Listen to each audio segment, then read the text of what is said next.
Today, I'm going to be talking a little bit more about my Blu-rays that I got on Black Friday. For Black Friday, around that time period. This time around, I'm just going to focus on all the stuff that I didn't get a chance to talk about. God, there's got to be a way to do this that doesn't ruin everything. Alright. That I got from, most of them are like the leftovers from Best Buy that I got, and then one I got from Amazon. So, yeah. But I believe it was also on sale on Best Buy. It's just that I picked it up off Amazon instead. So first off, let's just go ahead and show it off. Godzilla, the Blu-ray for Godzilla. I went to see this in theaters. I absolutely loved it, and glad to finally have it on Blu-ray. $7.99. Cannot beat that price. Well, I think there was one place that beat that price, maybe, but I didn't care.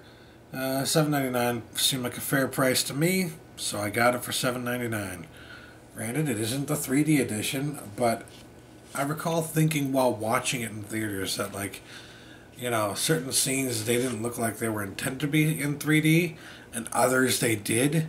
So, you know, like, the parts that matter, I kind of wish I could see it in 3D again, but the other parts, it's like, meh. I'd like to see those in 2D.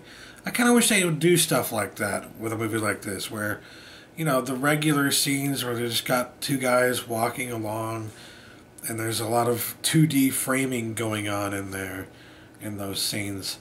They just leave that in 2D. But then when you show the monsters fighting and stuff like that, well, clearly that's a 3D scene. That should be in 3D. Kind of like how in Tron Legacy they had part of the movie in 2D and part of the movie in 3D. I wish they would do stuff like that for this as well.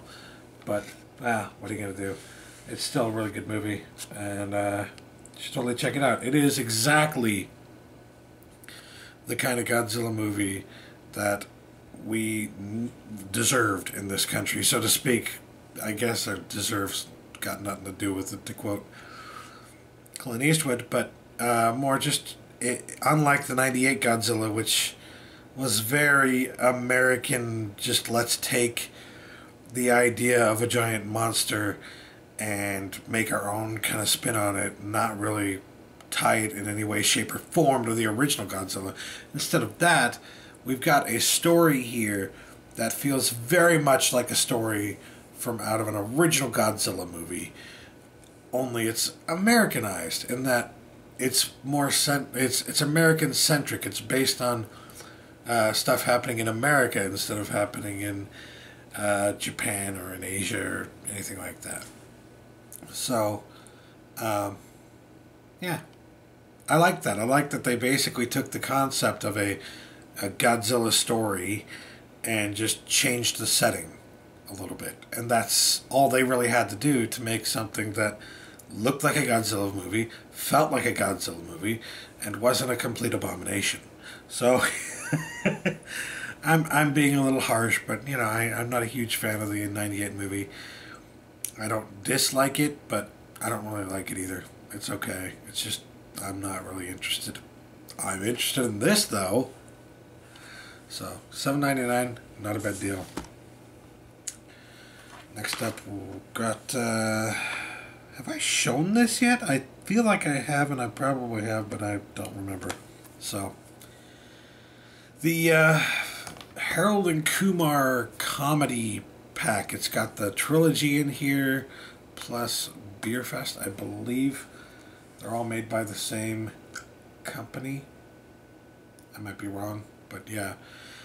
This was on sale for $14.99, which brought all three of the titles down to $3.75 each. Less than $4 per movie. And I know for a fact that I like the first Harold and Kumar, the second Harold and Kumar, and Beer Fest, which is, it was surprisingly funny. I didn't think it would be funny. It didn't seem like my kind of movie, but I watched it and I had fun with it, and it was funny.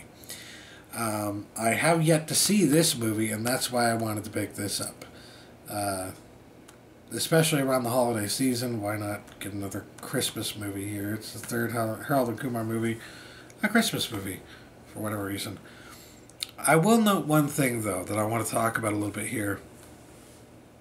Just, you see that?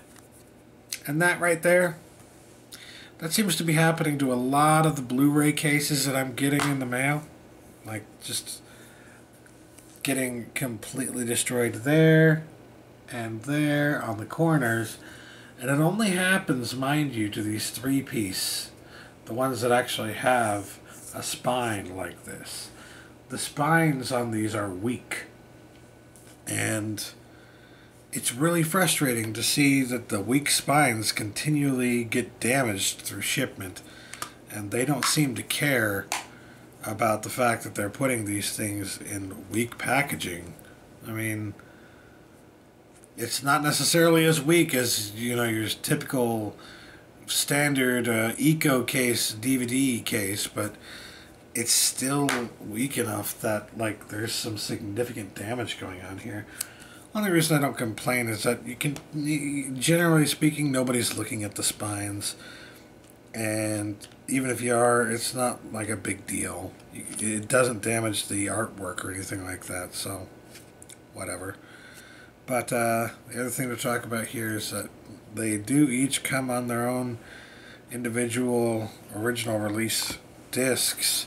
However, they come packaged on top of each other. So this right here goes on top of here like this.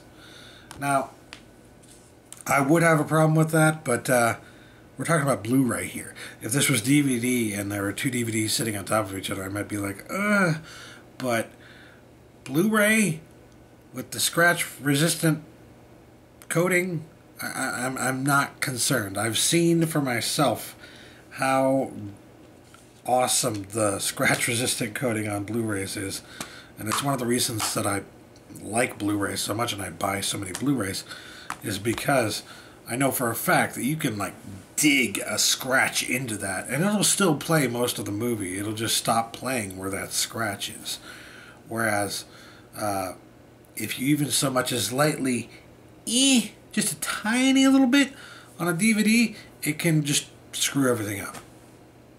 I mean, it doesn't always happen, but that can happen with a DVD, whereas it really doesn't ever happen with a Blu-ray, to my knowledge. I mean, I've actually played, and this was just a video game, mind you, but it was a video game on a Blu-ray disc, and I played a game that looked like someone had dug a freaking hole into it on the back of the disc with a screwdriver or something like that. It looked mangled. And I put it into my PS3, and it played perfectly for like the first half of the game. And only when it got to the scratch part in the game where that data was, did it ever give me any trouble. And that's when I took it back. Like, I wanted to test it and see how good Blu-ray was about the protection of the data on the disc and scratch-resistant protection and whatnot. And yes, it's fan-freaking-tastic. No complaints there. Anyways, to move on here. Next up, we've got A Beautiful Mind and Cinderella Man. This one was not like a really good deal. It's a deal that I've seen before, but I felt like, well, it's about time I finally picked it up because I love both of these movies. This is just one of my favorite movies, A Beautiful Mind, and Cinderella Man is pretty good too. So, yeah, it was $7.99 for this one. It has been that price for the past few weeks, or it had at the time that this was going on sale on Black Friday for $7.99. The price essentially did not change at all, but because I wanted it and because it was like a fair enough price and it wasn't going any lower anywhere else, I said, well, whatever, I want these, I'm getting these, about time. I would have, I'm sure that if Black Friday hadn't come along and I had just been looking randomly online and saw this and I had a lot of money to spend, I would have just been like, sure, why not? $4 per movie, that's not a bad deal. It also comes with this, the middle spine thing, but you know, not too bad, not too bad. $4 for a movie, I can't really complain about that. Last but not least, I got a movie that Brandon and I watched this year, and we were actually very pleasantly surprised with. Act of Valor. This is the one I got off of Amazon, which I'm pretty sure was $4.99 or $5 at Best Buy or somewhere else. Maybe it was Target, actually. But yes, believe it or not, this is actually a really good movie. I'm not really totally into the newer war movies. Like, oh my god, with all the bling bling bling people on Facebook. Shut up. But anyway, that's why I wanted to take my headphones off. Anyways, Act of Valor as a war movie was pretty damn good. Like I said, I'm not really into the newer war movies. The ones post 9/11 have this very gung-ho, you know, America's the greatest, screw terrorism kind of thing that just, it got really old really freaking fast, and I get really tired of that crap. But to be fair, this was absolutely excellent, because I mean, they actually had people who had been in the thick of it and knew what they were doing and knew what they were talking about working on this one. And like, the action scenes are so incredibly real that it's just mind-blowing. I really loved this one. It was very good in terms of realism, and maybe the story is a little weak, maybe it's a little like, maybe the acting is a little not that good, but the story it does well enough, it does the job well enough, and the action feels real enough that it brings everything to life well enough that it just works really well as a movie.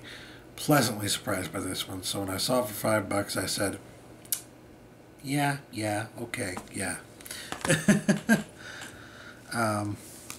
Especially since I wasn't going to buy anything at Walmart, so it's like I had a bunch of money left over, and I just said, $5, yeah.